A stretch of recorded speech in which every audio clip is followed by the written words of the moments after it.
우리가 삶을 살아가면서 상대방에게, 그 누군가에게 내 마음속에 있는 진심을 얘기하기란 쉽지 않은 일입니다.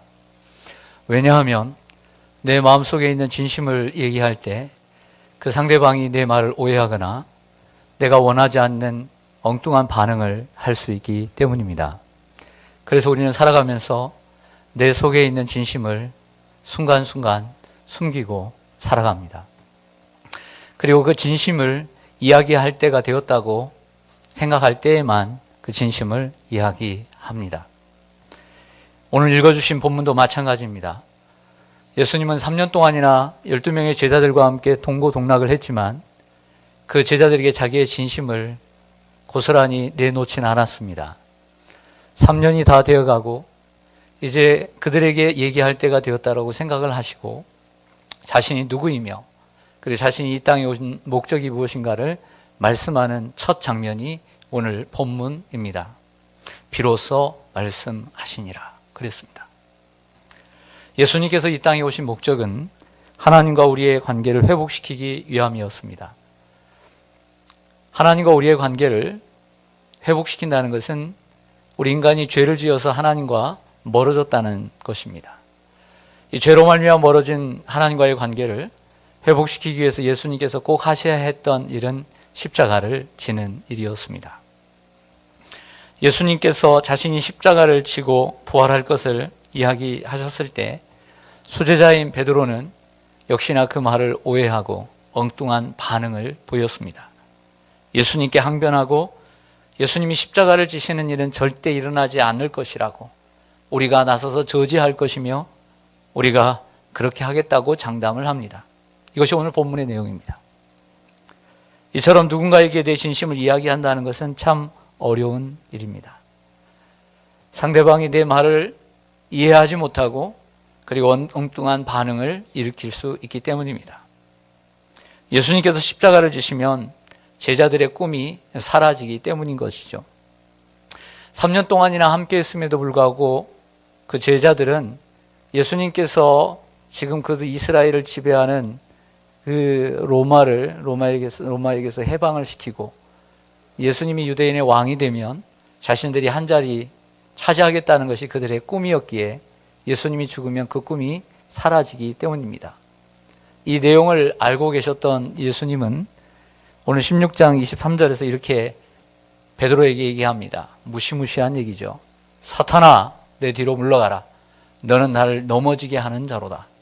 내가 하나님의 일을 생각하지 아니하고 도리어 사람의 일을 생각하는도다. 이 말씀에 보면 하나님의 일이라고 하는 단어와 사람의 일이라는 대조적인 단어를 예수님이 사용하고 있음을 알 수 있습니다. 무엇이 하나님의 일이고 무엇이 사람의 일일까요? 예수님께서 이 땅에 오셔서 하나님의 말씀에 순종해서 십자가를 지신 일이 하나님의 일이고 그 예수님이 가는 길을 가로막고 절대 그렇게 할 수 없다라고 하는 것이 사람의 일인 것이죠. 여러분, 우리가 신앙생활을 3년 이상 했습니다. 대부분 3년 이상 했는데 아직도 신앙의 본질을 잊어버리고 살고 그리고 사람의 일을 생각하는 사람은 아닌지 한번 돌아봤으면 좋겠습니다. 우리 함께 따라서 해보겠습니다. 나는 십자가의 길을 가고 있는가? 다시 한번 따라서 하겠습니다. 나는 십자가의 길을 가고 있는가? 여러분은 진정 지금 여러분들의 신앙생활이 그리고 삶이 십자가를 따라가는 길을 가고 있다라고 생각하십니까? 오늘 말씀을 들으면서 한번 생각해 보시기를 바랍니다. 오늘 마태복음 16장 24절에 예수님은 계속해서 이렇게 말씀하십니다. 이에 예수께서 제자들에게 이르시되 누구든지 나를 따라오려거든 자기를 부인하고 자기 십자가를 지고 나를 따를 것이니라. 두 가지를 말씀하십니다. 우린 모두 다 예수님을 따르는 제자들입니다. 할렐루야. 우린 예수님을 따라가는 성도들입니다. 여러분 그렇게 믿으십니까? 이게 성도입니다. 하나는 자기를 부인하는 것이고 두 번째는 자기 십자가를 지르고 가는 것. 이 두 가지를 여러분들이 꼭 마음속에 새기셨으면 좋겠습니다. 먼저 자기 자신을 부인한다는 것은 무엇일까를 생각해 봅니다. 성경적으로 볼 때 자기 부인한다는 것은 자기 비움의 의미가 있습니다. 사도 바울이 예수님에 대해서 말씀하신 빌립보 2장 6절과 7절을 보시면 이런 말씀을 합니다. 그는, 즉 예수님은 근본 하나님의 본체이시지만 하나님과 동등됨을 취할 것으로 여기지 아니하시고 오히려 자기를 비워서 종의 형체를 가지사 사람들과 같이 되셨고 라고 말씀합니다.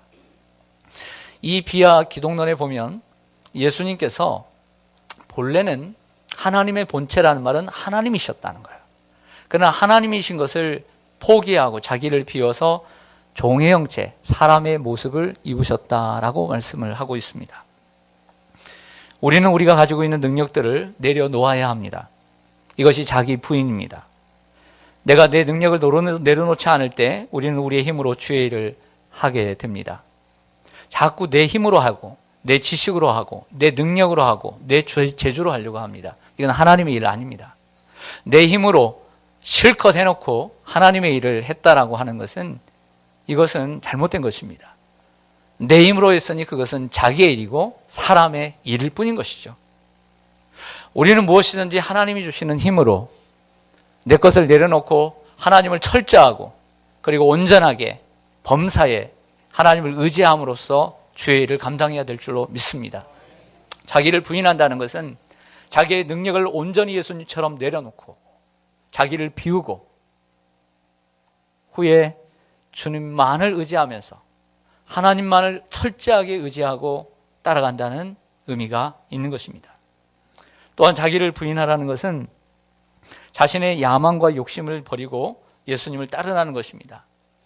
예수님의 제자들은 3년 동안이나 예수님을 따라다니고 그리고 함께 생활을 했습니다. 그럼에도 불구하고 여전히 그들의 소망은 꿈을 이루는 것이었죠. 자신의 야망과 욕심을 채워보려고 예수님 믿었던 것입니다. 그렇게 믿지 말라는 것입니다. 예수님의 제자들처럼 믿지 말라는 것입니다. 우리 주위에는 믿는 사람들 중에는 주의를 열심히 하고 그리고 열심히 누구보다 헌신하면서도 자기의 이름을 내고 자기의 영광을 받으려는 사람들을 우리는 간혹 발견하게 됩니다. 우리 또한 예외는 아닙니다. 저와 여러분도 예외가 아닐 수 있습니다. 우리 또한 주님을 위해 일한다고 하면서 교회를 위해서 열심히 일한다고 하면서 자신의 꿈과 야욕과 그 자신의 욕심을 채워가는 사람들이 있습니다. 그러한 것들을 십자가에 못 박고 예수님을 따르는 것이 자기를 부인하는 길이다 라고 말할 수가 있습니다. 예수님께서 그 제자들에게 지금 너희 속에 있는 그 꿈과 야망을 버리고 너희들이 무엇인가를 하려고 하는 그 생각을 버리고 나를 따르라는 말씀이 아니겠습니까? 갈라디아서 2장 20절에 보면 내가 그리스도와 함께 십자가에 못 박혔나니 그런즉 이제는 내가 사는 것이 아니요 오직 내 안에 그리스도께서 사시는 것이라. 이제 내가 육체 가운데 사는 것은 나를 사랑하사 나를 위하여 자기 자신을 버리신 하나님의 아들을 믿는 믿음 안에서 사는 것이라. 사도 바울의 고백입니다. 내가 그리스도와 함께 십자가에 못 박혔다. 즉 나를 십자가에 못 박았다는 것은 빌립보서 3장에 보면 사도 바울이 예수님을 믿고 난 후에 알고 난 후에 예수를 아는 지식이 가장 고상하다고 하고 과거의 자기의 좋은 배경들, 자기의 수많은 지식들, 자기의 수많은 경력들, 자기의 똑똑한 그 지식들을 완전히 내려놓고 배설물처럼 버리고 자신을 죽이는 것이죠. 내가 사는 것이 아니라는 거예요. 내가 세상에 자랑했던 것으로 사는 삶이 아니라 이제는 그 모든 것들을 배설물처럼 버리고 버린다는 것은 죽인다는 것입니다.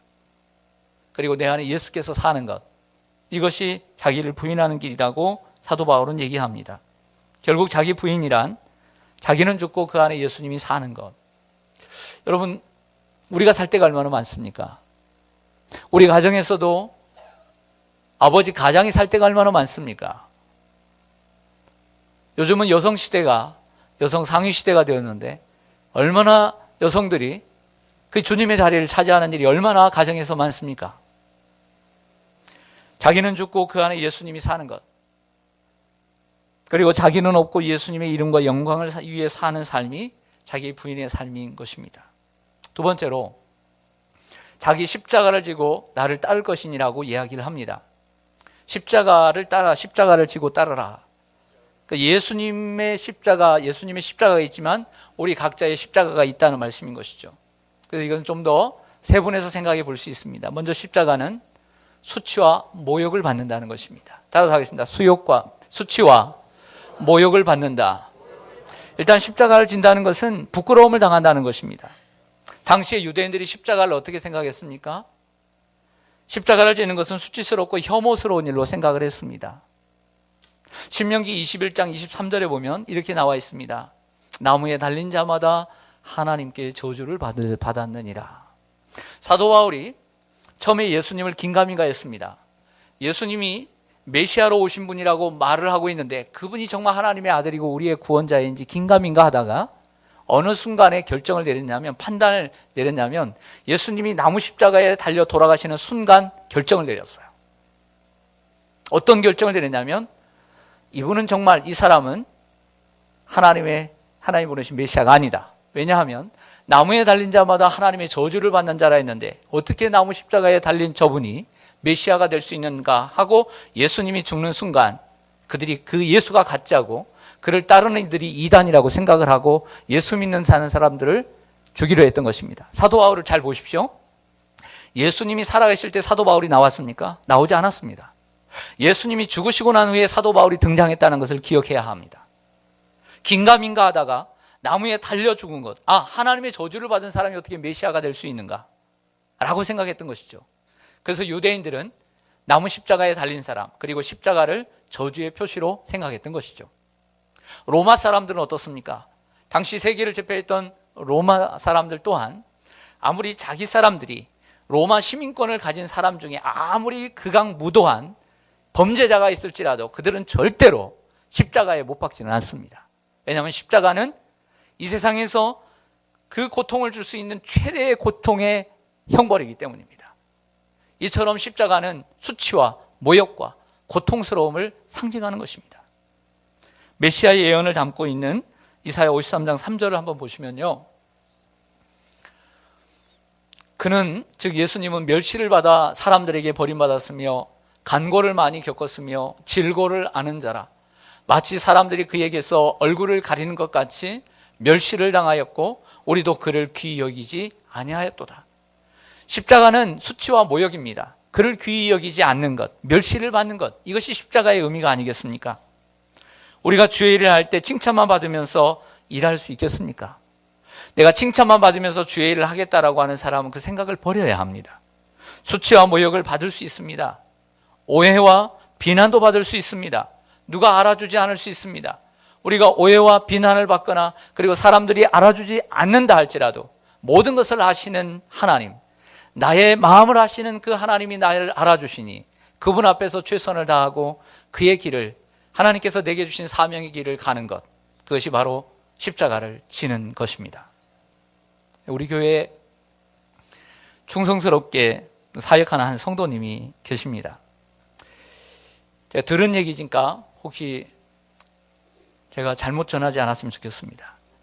근데 지난 주일에 좋지 않은 이야기를 다른 분에게 전해 듣고 마음이 많이 상했다고 합니다. 전 충분히 이해합니다. 죄를 열심히 하고 그리고 충실히 함에도 불구하고 이렇게 얘기할 수도 있고, 아니면 나 자신이 잘못해서 다른 사람들에게 지적을 받을 수가 있습니다. 하지만 순간 이런 생각이 들었다고 합니다. 남에게 이렇게 싫은 소리를 내가 들으면서 주의 일을 많이 할 필요가 있을까 생각하고 자기가 꼭 해야만 하는 일, 내가 기쁘게 할 수 있는 일만을 남겨놓고 모든 일을 다음 주부터 안 하겠다고 이렇게 한 교육자에게 이야기했다는 말을 제가 들었습니다. 그래서 제가 교육자들에게 함께 기도하자고 했습니다. 그 일을 감당할 수 있는 사람이 금방 생기는 것도 아니니 먼저는 그분의 마음이 풀릴 수 있도록 우리 함께 기도하자. 그리고 안 되면 어쩔 수 있느냐, 또 다른 사람을 찾아보는 수밖에 없지 않느냐 하고 화요일날 아침에 회의를 마쳤습니다. 그러던 중 그 다음 수요일 새벽 기도 시간이 되었습니다. 요셉이 오해를 받고 보디발의 집에서 오해를 받고 감옥에 갇혀 2년을 보내는 창세기 40장이었습니다. 요셉은 그 와중에도 하나님을 변함없이 섬겼고 자기에게 맡겨주신 죄수들을 섬기며 꿈을 해석해주는 은사를 활용했다는 말씀을 전했습니다. 그리고 그날 교육자에게 다시 보고를 받았습니다. 그 집사님이 연락을 하셨는데 오늘 새벽 말씀을 듣고 마음을 바꾸기로 했습니다. 맡겨주신 사명을 제가 지혜롭게 못했던 것이 있으면 지혜롭게 감당해 갈 것이고, 그리고 지금 하던 일을 계속해서 감당해 가겠습니다. 할렐루야. 저는 얼마나 기뻤는지 모릅니다. 또 하나의 기쁜 사실은 무엇이냐면 이분의 태도입니다. 우리가 주회를 하면서 마음 상할 수 있습니다. 누가 알아주지 않고 내가 하는 일을 오해할 수 있습니다. 사람들이 내가 하는 일 말하지 않았는데 어떻게 다 이해하겠습니까? 오해하는 건 천지입니다. 그러나 이분이 어떠한 자세를 가졌는가? 예배 시간에 나왔다는 것입니다. 하나님의 말씀을 들었다는 것입니다. 거기에 하나님의 일을, 하나님의 길을 보았다는 것입니다. 그 가운데 내 길을 보았다는 것입니다. 기도했다는 것입니다. 거기에 희망이 있습니다. 사람은 시험에 들 수 있습니다. 시험에 들지만 그 시험을 어떻게 풀어가느냐가 중요한 것이죠. 예배를 멀리하고, 예배는 하나님께 드리는 것, 말씀을 듣지 않으려고 하고, 하나님의 말씀을 듣지 않으려고 하고, 기도하는 것, 하나님께 드리는 것, 하나님이 여러분에게 잘못했습니까? 왜 시험에 들으면 왜 예배를 멀리하고 왜 기도를 멀리합니까? 하나님이 그렇게 여러분에게 잘못했습니까? 그것도 아니잖아요. 우리가 십자가를 진다는 것은 하나님의 사명을 감당할 때 칭찬과 상급을 기대하는 것이 아니라 수치와 고난의 길을 묵묵히 걸어가는 것을 얘기하는 줄로 믿습니다. 또한 자기 십자가를 진다는 것은 하나님께서 주신 사명을 예수님께서 감당하기 위해서 십자가를 지신 것처럼 하나님께서 여러분들에게 주신 사명을 감당하기 위해서 고난의 길을 자처해서, 그리고 자원해서 그 길을 가는 것을 이야기합니다. 사람들은 보통 내 십자가 진다 할 때 속썩이는 남편, 내 마음을 아프게 하는 말 안 듣는 자식들, 이렇게 생각합니다. 그게 십자가라고 성경은 얘기하지 않습니다. 자신을 힘들게 하는 가족들이나 육체적인 아픔을 십자가라고 생각들 합니다. 하지만 성경에서 말하는 진정한 십자가는 그 의미가 아닙니다. 하나님께서 주신 사명을 위해서, 도리어 그 사명의 길을 보니까 힘들고 어려워요. 하지만 그 어려운 길을 선택하고 자원하고 자천해서 그 길을 걸어가고 그 일을 감내하고 감당해 가는 것, 이게 십자가를 지는 것입니다. 요나는 니느웨로 가라는 말을 들었지만 그건 자기가 원치 않는 길이었습니다. 어떻게 철천지 원수 민족에게 복음을 전할 수 있는가? 그래서 다시스로 가는 배를 타다가 결국은 하나님의 강권하심으로 니느웨의 복음을 전했습니다. 하나님이 원하시는 길이 있습니다. 근데 나는 가기 싫어요. 예를 들어서 사람이 살아가면서 누군가 불화할 수 있습니다. 등을 줄 수 있습니다. 감정이 상할 수 있습니다. 저 사람이 나한테 한 짓을 생각하면 절대 인사하고 싶지도 않고 가서 악수하고 싶지도 않고 얼굴을 환하게 미소 지으면서 웃고 싶지 않습니다. 하지만 하나님이 하시라고 하십니다. 하나님이 그 길을 가라고 하십니다. 진정 용서하라고 하시고, 그리고 같이 화해하라고 하시고 그 길을 가라고 하십니다. 비록 힘든 길이지만 그 길을 자원해서 자처해서 가는 길, 이게 하나님의 일입니다. 어디 사람이 등지고 얼굴을 붉히고 인사도 안 하고, 그게 어째 하나님의 일이라고 여러분들 누군가 말할 수 있습니까? 또 이렇게 변명하죠. 그 사람이 나에게 한 짓을 보라고. 자기의 한 짓은 안 봅니까? 자기는 얼마나 잘했다고. 제가 생각할 땐 둘 다 똑같습니다. 하나님이 보실 때는 어떨까요? 하나님이 보실 때 저의 생각과 다를까요? 전 그렇게 생각지 않습니다. 상대방이 여러분들을 칼로 찔렀습니까? 뺨을 때렸습니까? 우리가 전도를 합니다. 어제 그젠가 그 아내에게 들었습니다. 목요 파라솔 전도 다음에 금요일인지 토요일인지 우리 연대 주신 나오미 또 에스더인지 나가서 여기 호떡집에 불이 나가지고 얼마나 잘 팔리고 신나게 하는지, 이렇게도 할 수 있지만 우리가 혼자서 전도하는 거 어려운 거거든요. 같이 하니까 흥이 나는 거죠. 여러분, 전도하는 거 쉬운 일이 아닙니다. 남에게 싫은 소리 들을 수 있습니다. 그럴 것 같아요. 제가 뭔가를 팔면, 제가 뭔가를 내 일을 위해서, 내 사업을 위해서 내 개인 잡을 위해서 뭔가를 사람들에게, 모르는 사람들에게 이렇게 하는 건 잘하는데 그렇게 전도하는 건 못하는지. 그렇지 않을까요? 내가 누군가에게 뭔가를 팔기 위해서는 자존심이고 뭔고 우리 얼굴을 쫙 깔고 분명히 다가갈 텐데 주님의 복음을 전하는 일은 왜 그럴까요? 주님 복음을 전하는 일도 십자가를 지는 일입니다. 우리가 그 길을 묵묵히 자원해서 가는 것. 그것이 바로 십자가를 지는 길입니다. 이사야 53장 4절 말씀 보면요. 그는 실로 우리의 질고를 지고 우리의 슬픔을 당하였거늘 우리는 생각하기를 그는 징벌을 받아 하나님께 맞으며 고난을 당한다 하였노라. 예수님께서 겟세마네 동산에서 기도하십니다. 하나님, 이 잔, 십자가 고난이잖아요. 이 잔을 내게서 옮겨 주시옵소서. 내가 바라는 게 있어요. 이게 사람의 일이죠. 예수님의 생각이에요. 하지만 내 뜻대로 하지 마옵시고 아버지의 원대로 하옵소서. 내 마음도 내가 가고 싶은 길이 있지만 하나님이 원하시는 길이라면 내가 묵묵히 그 길을 걸어가겠습니다.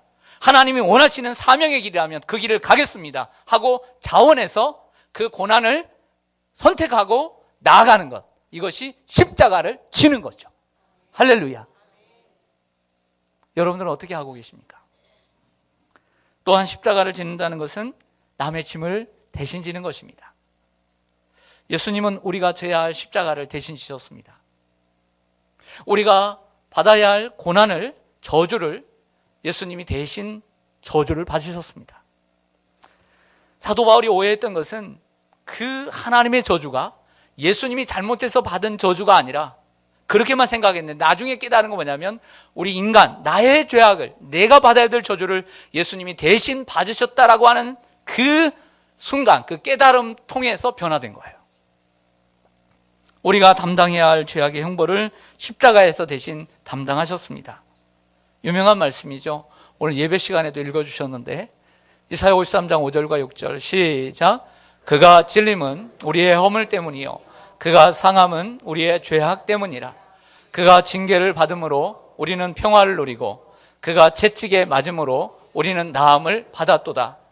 우리는 다 양 같아서 그릇 행하여 각기 제 길로 갔거늘 여호와께서는 우리 모두의 죄악을 그에게 담당시키셨도다.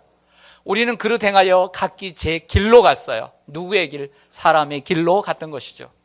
하지만 하나님께서는 우리 모두의 죄악을 예수님에게 대신 담당하게 하셨습니다. 이것이 십자가다라는 생각을 해보았습니다. 집에서 아내들이 열심히 하죠. 그런데 남편은 밖에서 일하고 힘들죠. 하지만 그래도 뭔가를 좀 아내의 짐을 덜어주기 위해서 뭐라도 하나 내가 하겠다라고 하는 것, 이게 짐을 덜어주는 거라고 할 수 있을 것입니다. 그런데 가장 좋은 것은 각각 자기의 짐을 지는 것입니다. 맡겨진 일, 직장에서도 뭐 이 사람이 맡은 일 자기가 다 감당했으면 좋겠는데 때로는 담당하지 못하면 어떻게 해요? 나에게 돌아올 때 짐이 되고 퇴근 시간 제대로 지키지 못하고 7시, 8시 또 퇴근이 늦을 때가 있잖아요. 사실 별로 안 좋죠. 자기 나름대로 레저를 즐기고 싶고 자기 나름대로 집에 가서 가족들과 편안한 시간을 누리고 싶겠죠. 가장 좋은 것은 자기의 짐을 지는 거예요. 하지만 어떻게 합니까? 그 사람이 그 짐을 가지고 쓰러질 것 같고 넘어질 것 같고 어떻게 잘못될 것 같은데 어떻게 가만히 있습니까? 그 짐을 함께 나눠지는 것, 이것이 십자가가 아닐까요?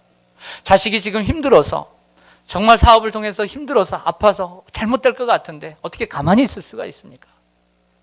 교회 일도 각각 자기에게 맡겨진 일들을 성도님들이 잘 감당하면 참 좋죠. 그러나 경험이 없을 수도 있고 또 잘 못할 수도 있습니다. 어떻게 해요? 같이 저주해야죠. 회장이 새로 맡았으면 회장님이 참 어깨가 무겁겠다. 도와주는 거죠. 그게 짐을 나눠지는 것. 그래서 갈라디아서 6장에 보면 너희가 짐을 서로 지라 그래야 그리스도의 법을 성취하라. 이것이 십자가의 길인 줄로 믿습니다. 끝으로 자기 십자가를 지는 것은 내가 죽는 것입니다. 여러분, 십자가는 말 그대로 죽는 거잖아요. 추치와 모욕으로 시작을 하지만 결국에는 십자가는 죽어야 십자가잖아요. 죽어야 십자가라고 할 수가 있잖아요. 그게 십자가잖아요. 내가 죽어야 하나님이 역사하고 내가 죽을 때 하나님의 능력이 여러분들의 삶 속에 나타날 줄로 믿습니다. 예수님께서 십자가를 지시기 전에 제자들에게 이런 말씀을 하셨습니다. 내가 진실로 진실로 너희에게 이르노니 한 알의 밀이 땅에 떨어져 죽지 아니하면 한 알 그대로 있고 죽으면 무엇을 맺는다? 많은 열매를 맺느니라. 여러분들이 죽지 않으면 많은 열매가 없었을 것입니다. 여러분이 스스로 죽고 낮아지는 삶을 살았다면, 자신을 좀 더 비우는 삶을 살았다면 많은 열매를 거뒀을 줄로 믿습니다. 오늘 주님의 살과 피를 기념하는 성탄 예식을 대하면서 오늘 이 말씀을 함께 나눴으면 해서 같이 나눴습니다. 우리는 예수님의 십자가의 길을 걸어가는, 우리 자신 또 예수님의 제자들인데 나는 잘 가고 있는가를 좀 점검했으면 좋겠습니다. 나 자신을 부인하고 있는지, 그리고 내게 맡겨주신 십자가를 잘 지고 가는지 생각하고 주님의 살과 피를 대하는 귀한 시간 되었으면 좋겠습니다. 기도하겠습니다.